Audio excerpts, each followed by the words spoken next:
इसीलिए कहते हैं कि बच्चों को हनुमान जी महाराज है, बेटा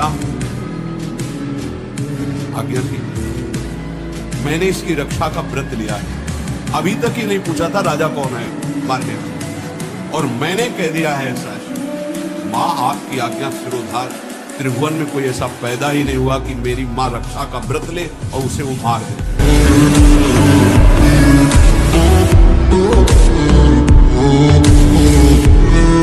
जब भीष्म जी ने भगवान को देखा, दासी रूप से द्रौपदी को लेकर हमारे पास आए और हमें छल से आशीर्वाद दिलवा दिया, सौभाग्यवती भव, तब कहा ठीक है मुझे पता चल गया है। जब मैंने प्रण लिया पांचों पांडवों को जीवित रहा तो मारूंगा, तो आपने सौभाग्यवती का आशीर्वाद दिलवा दिया। तो आज मैं गंगा पुत्र भीष्म प्रण लेता हूँ। आपने जो प्रण किया था कि महाभारत युद्ध में अस्त्र नहीं कहूंगा, तो मैं गंगा का पुत्र भीष्म नहीं कहलाऊंगा यदि कल आपसे अस्त्र ग्रहण न करवा दूं।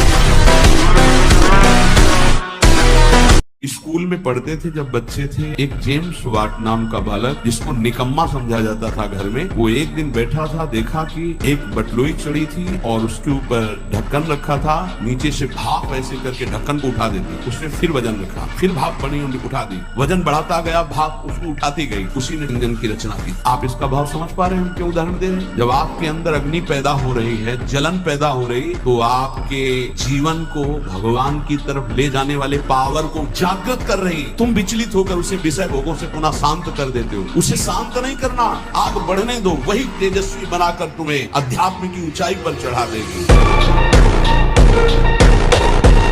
हमने एक परमहंस जी से पूछा था, उनसे हमने पूछा ब्रह्मचर्य के विषय में, तो उनका जैसे दाल चढ़ाते हैं और उसकी उबाल आ जाती है, तो ऐसे वीर की उफान होती है। तो 2-4-6 महीने में कभी स्वप्न दोष हो गया, मतलब आपको पता भी नहीं चला, वो तो वीर हानि नहीं मानी। जिससे संतान उत्पन्न होते वो वीर ऐसे नहीं निकलता। अब हस्त मैथुन के द्वारा, गंदे मोबाइल के दृश्य देखने के द्वारा, गंदी बातों का चिंतन करने के द्वारा अपनी नस नाड़ियों को शिथिल कर लिया। अब स्वप्न में गंदा स्वप्न देखा, निकल गया, वो पूरा वैसे ही है। अभी इन्होंने भी होने लगता है।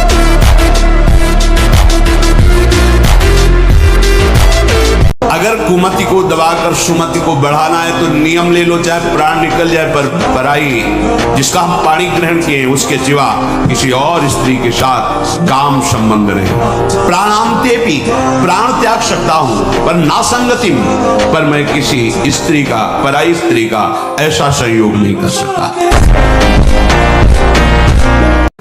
विचलित होना हमारे जीवन में नहीं होना चाहिए। 1000 बार नाली में गिरेंगे फिर भी हम छाती ठोक के आगे बढ़ेंगे। ये मार्ग ऐसे थोड़ी है, गिर गए हल्ला मचाने वाला मार्ग नहीं। अब मैं सूक्ष्मता से देखता हूं कहां से गिरा, क्यों गिरा, कौन सी ऐसी चूक हुई जो मुझे गिरा दिया।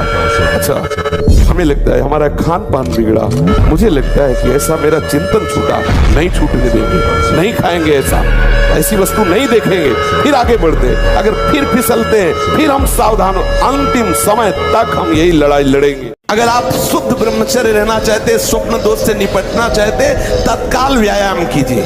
30 मिनट कम से कम, दंड है, बैठक है, और भी आसन है योगियों ने बताए हैं, और फिर 20 मिनट कम से कम प्राणायाम कीजिए, कपालभाति, अनुलोम विलोम आदि जो भी आप सीख पाए। और इसके बाद 30 मिनट तक कोई खान पान न कीजिए।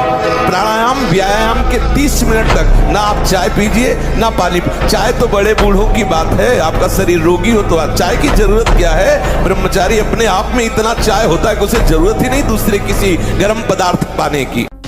जब एक अद्भुत बल, एक अद्भुत उत्साह, एक अद्भुत तेज बना रहता, बादाम में थोड़ी है, हलवा में थोड़ी है। व्यायाम, प्राणायाम, ब्रह्मचर्य, बांध लगोटा बचा के इंद्रिय कभी न देखा पर नारी, आंख उठाकर किसी की तरफ नहीं देखा, काछ वाच मन निश्चल राखे, धन धन जननी तेरी रे, फिर आगे चलकर प्रकाशित हो जाओगे।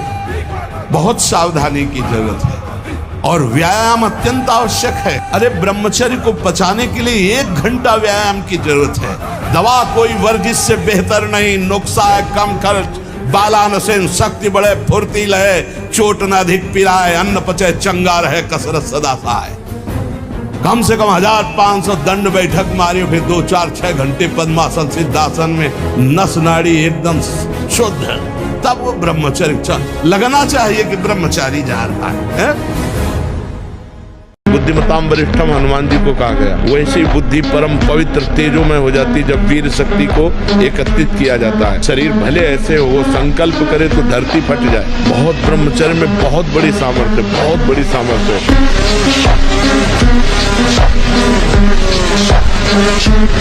अगर हम आज दहाड़ रहे हैं तो भगवान की शरण में और ब्रह्मचर्य से, उससे हम दहाड़ रहे हैं भगवान की शरण में और ब्रह्मचर्य। वही तुम्हें सब नौजवानों को कहते हैं, जिसे निकालने में इतना आनंद समझते हो, उसको रोक के तो देखो, बहादुर बन जाओगे, माया पर विजय प्राप्त कर लोगे, हर विपत्ति हर संकट को रौंदने की सामर्थ्य आ जाएगी।